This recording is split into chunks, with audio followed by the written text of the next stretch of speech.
இப்போ இந்த வேலை செய்யும் பொழுது நமக்கு என்னென்னா சில நேரங்களில் சோறு வரும். என்னடா இது நம்ம இவ்வளோ பண்ணுறோமே வரமாட்டேக்கே அப்படின்னு.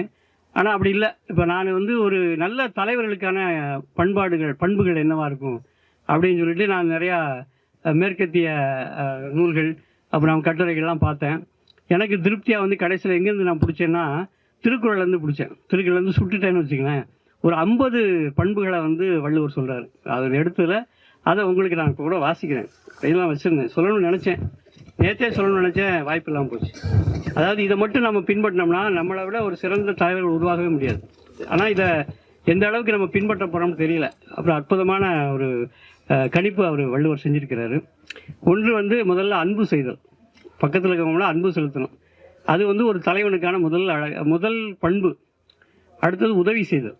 முதல்ல அன்பு செய்யணும், அப்புறம் 2வது உதவி செய்தல், அப்புறம் இனிமையாக பேசுதல். பேச்சில் வந்து கேளாரும் வேட்ப மொழிவதாம் சொல்லுன்னு சொல்லுவார். அதாவது பக்கத்தில் இருக்கவங்க கூட கோபமாக பேச வேண்டாம், இனிமையாக பேசுறது அப்படிங்கிறது ஒரு 3வது பண்பு. அப்புறம் நன்றியோடு நடத்தல். இப்போ ஒருத்தர் ஒரு உதவி செய்கிறார் அப்படின்னா அதை நன்றி காட்டணும். அது வந்து ஒரு தலைமை பண்புக்கான அழகு அப்படின்னு சொல்கிறார். அப்புறம் ஒரு பக்கம் சாயக்கூடாது. இவர் பக்கம் சாஞ்சிட்டு பேசுறது, அவர் பக்கம் சாஞ்சிட்டு பேசுறது இல்லாமல் ஒருவருடன் சார்ந்து பேசாமல் இருத்தல் அப்படிங்கிறது ஒரு நடுநிலைமைன்னு சொல்கிறார். 5வது பண்பு.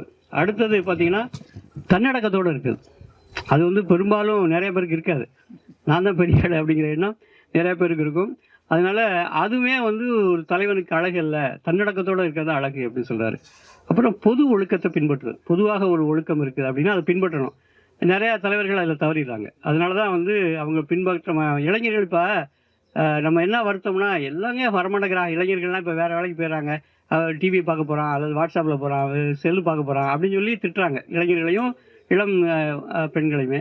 உண்மையிலே என்னென்னா இந்த மாதிரியான பண்புகள் இல்லாதனால தான் அவங்கள நோக்கி இப்போ காந்தியை நோக்கி நிறைய பேர் போனாங்கல்ல. என்ன காரணம்னா அந்த பண்புகளெல்லாம் வளர்த்துக்கிட்டாரு. அதே போல் ஜாதி மதம் பாலினம் அதை வந்து மதிக்கணும். அதாவது பார்க்கக்கூடாதுன்றத விட இவர் மதிக்க சொல்கிறார். அதுக்கப்புறம் வந்து பொறுமையாக இருத்தல். இப்போ நாளைக்கே வந்துடும், புரட்சி நடந்துடும், நாளைக்கே விடியல் வந்துடும் அப்படிலாம் இருக்கக்கூடாது.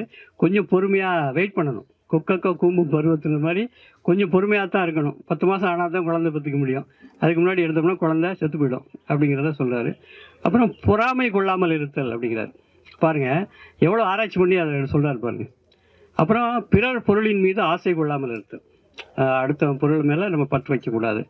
அப்புறம் அடுத்தவங்களை பற்றி குறை சொல்லாமல் இருக்கணுமா, அடுத்த ஒரு பண்பு. அடுத்தது வெட்டி பேச்சை தவிர்க்கணுங்கிறார். வளவளா குளவலான்னு பேசவே கூடாதுங்கிறார். ஒரு ஷார்ப்பாக இதுதான் பாயிண்ட்டு, அதுக்கு மேலே பேசக்கூடாது அப்படிங்கிறாரு. அப்புறம் பிறருக்கு துன்பம் செய்யாமல் இருத்தல். அடுத்தவனுக்கு முடிஞ்ச அளவுக்கு துன்பம் பண்ணாமல் இருக்கு. ஏன் சொல்கிறாங்க ஊரில் உதவி செய்யாட்ட கூட ஓத்திரம் பண்ணாமல் இருற அப்படின்னு சொல்லுவாங்க இல்லையா, அது மாதிரி துன்பம் செய்யாமல் இருத்தல் அப்படிங்கிறாரு. அப்புறம் எல்லாருடையும் சமமாக பழகிறது. ஒருத்தட்ட கொஞ்சம் கூடுதலாக ஒருத்தட்ட குறைச்சி அப்படி இல்லாமல் எல்லாத்தையும் சமமாக பழகிறது ஒரு அழகு, தலைவனுக்குரிய அழகு அப்படிங்கிற தலைவருக்கான அழகுங்கிறார். அப்புறம் வந்து முடிஞ்ச வரைக்கும் நம்மகிட்ட இருக்கிறத கொஞ்சம் ஷேர் பண்ணிக்கிறது, அதாவது பகிர்ந்து கொடுத்தல், அந்த பழக்கத்தை சொல்கிறாரு. அப்புறம் நம்மளை பார்த்த உடனே மற்றவங்க மதிக்கும்படியாக நடக்கிறது.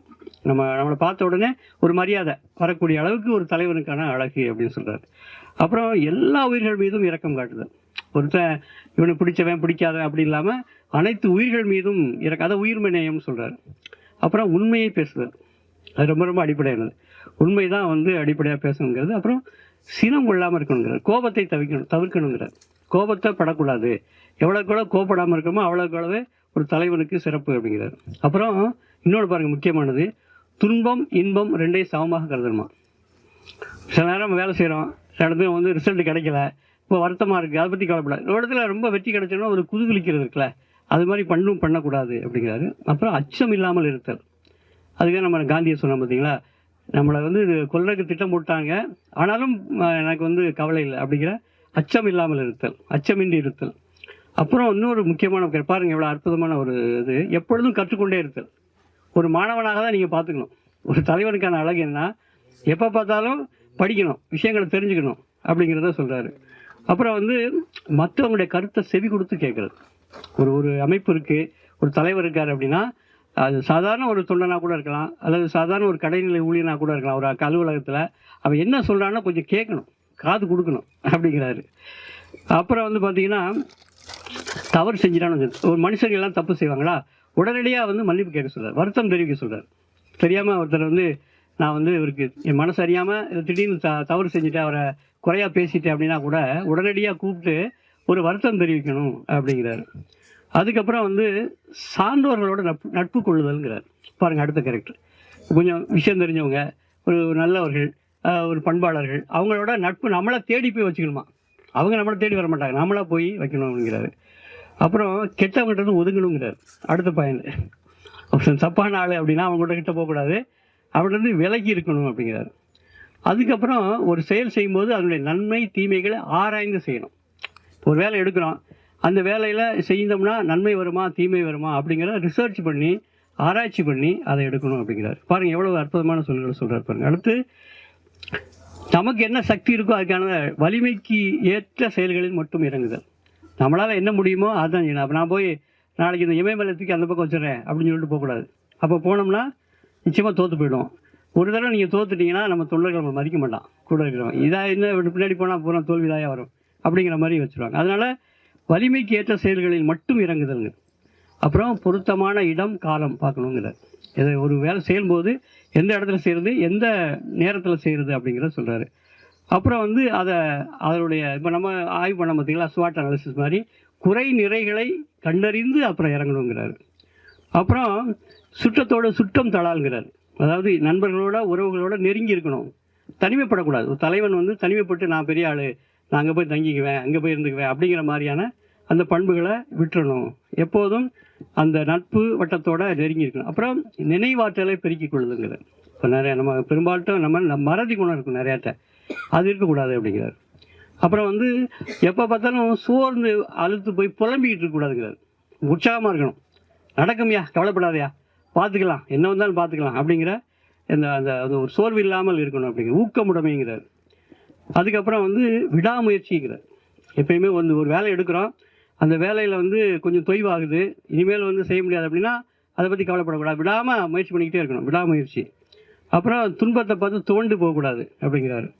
அப்புறம் பேச்சில் வந்து முக்கியமாக என்ன சொல்கிறாரு அப்படின்னா, எதிரிகளும் ஏற்கும்னு பேசணுமா. இப்போ நம்ம பேசுகிறது வந்து நம்ம என்ன பண்ணுறோம், எதிரிகளை காயப்படுத்துகிற மாதிரி பேசுகிறோம், அப்படி தானே பேசுகிறோம். நம்முடைய பேச்சு எப்பயுமே பக்கத்தில் கூட கோவப்படுத்துகிற மாதிரி தான் பேசுகிறோம், அப்படி பேசவே கூடாதுங்கிறார். அதாவது கேளாரும் வேட்ப மொழிவதாம் சொல் அப்படிங்கிறார். நமக்கு வந்து எதிரியாக கூட இருக்கலாம், நம்ம கருத்துக்கு மாற்று கருத்து உள்ளவங்களாக இருக்கலாம், ஆனால் பாரு அந்த ஆள் சொல்லல ஏதோ நியாயம் இருக்கப்பா, நம்ம கொஞ்சம் அதை பற்றி பரிசீலனை பண்ணுவோம் அப்படிங்கிற மாதிரி இருக்கணுமா. அப்புறம் வந்து எவ்வளவு வாழ்க்கையில் நம்ம வந்து கீழே போனாலும் சரி, துன்பம் வந்தாலும் சரி, இந்த சமூகம் ஒதுக்கி வச்சுட்ட பொய் களவு போன்ற இழிவான செயல்களை செய்யவே கூடாதுங்க. இப்போ நெருக்கடி வருது ஆனால் கூட நம்ம வந்து இழிவான செயலை செய்யக்கூடாது அப்படிங்கிறார். அப்புறம் இன்னொரு முக்கியமான கேரக்டர் என்னென்னா, ஒருத்தரை பார்த்தவொடனே ஜட்ஜ் பண்ணக்கூடிய திறனை வளர்த்துக்கணுங்கிறார். இந்த நாள் பழகுறோம், பேசுகிறோம், அவர் முதல்ல முகத்தை பார்க்குறோம், அவருடைய செயல்பாட்டை பார்க்குறோம், அவரோட பேசுகிறோம், அப்போ இந்த ஆள் இப்படி தான் அப்படிங்கிற அந்த திறனை அறியக்கூடிய ஒரு திறமை வந்து ஒரு தலைவனுக்கு இருக்கணும் அப்படிங்கிறாரு. அப்புறம் எந்த கூட்டத்தில் பேசுகிறோம் அதை பற்றி அவை அறிந்து பேசுதுங்கிறார். இப்போ வந்து ரொம்ப அறிவாளிகளாக இருக்கிறாங்க ஒரு கூட்டத்தில், அங்கே போய் நீங்கள் பெருமையாக அறிவாக பெருசாக பேசலாம், ஆனால் சாதாரண மக்கள் மக்கத்தில் அவங்க அளவுக்கு இறங்கி பேசணுங்கிறார். அவங்ககிட்ட போயிட்டு நீ போய் இங்கிலீஷில் பேசிக்கிட்டு கூடாது, அவங்ககிட்ட போயிட்டு ஃபிலாசபி பேசிக்கிட்டு கூடாது, அவங்ககிட்ட போயிட்டு அவங்களுக்கு என்ன பிரச்சனையோ அவங்க என்ன சந்திக்கிறாங்களோ அதைத்தான் பேசணும் அப்படிங்கிறாரு. அப்புறம் வந்து பார்த்திங்கன்னா அடுத்தது இன்னும் முக்கியமானது, கூட்டத்தை பார்த்து பயந்து ஓடக்கூடாது, அவை அஞ்சக்கூடாதுங்கிறார். எந்த அரங்கத்துலையுமே நம்ம தைரியமாக நம்ம கருத்தை சொல்லணும், பயப்படக்கூடாது அப்படிங்கிறாரு. அதுக்கப்புறம் எப்பயுமே நம்முடைய தளபதிகள் தொண்டர்களுக்கு பாதுகாப்பாக இருக்கணும். கூட்டத்தில் போய் அடி வாங்கி விட்டுறக்கூடாது. போராட்டம் பண்ணுறோம், போராட்டம் பண்ணிட்டு தலைவர் அங்கிட்டு போயிடுவார், தொண்டர்கள் போய் அடி வாங்கி விட்டுட்டாங்கன்னா அது நல்ல தலைவனுக்கு அழகு இல்லைங்கிறாரு. அப்புறம் எப்பயுமே ஒரு தலைவன் வந்து தனக்கான பொருளை தானே ஈட்டிக்கொள்ள வேண்டும். அடுத்தவன்கிட்ட போய் வாங்கி டொனேஷன் வாங்கி நான் வந்து அந்த காசில் வந்து பிழைக்கக்கூடாது, அவன் சுயமாக அவனுக்கானதை அவன் உருவாக்கி கொள்ளணும் அப்படிங்கிறாரு. அதுக்கப்புறம் நம்ம கொள்கைக்காக நிற்கிறவங்கள உண்டாக்கணுங்கிறார். நம்ம ஒரு கருத்தியலுக்காக நம்ம போராடுறோம், அதுக்காக வேலை செய்கிறோம் அப்படின்னா நமக்காக வரக்கூடாது, அந்த அமைப்பில் சேரவங்க அந்த கொள்கைக்காக வரணும், அவங்களுக்கான தளபதிகளை உருவாக்கணுங்கிறாரு. அதுக்கப்புறம் அதே போல் அதுக்கு சொல்லிட்டு அதுக்கு எதிர்மாறான கருத்து சொல்கிறார், உட்பகையை வந்து விளக்கணுங்கிறார். நமக்குள்ளே சில பேர் உட்காந்துக்கிட்டு உள்ளே உட்காந்து எல்லா குசும்பு வேலை பார்ப்பாங்கல்ல, அவங்களெல்லாம் விரட்டி விடணுங்கிறாரு. அதுக்கப்புறம் முடிஞ்ச வரைக்கும் நம்முடைய தன்மானம் கெடாமல் பார்த்துக்கணும், சுயமரியாதையோடு இருக்கணும். பெரியார் சொல்லுவார் பாருங்கள், சுயமரியாதையோடு இருக்கணும், அந்த மாதிரி இருக்கணுங்கிறாரு.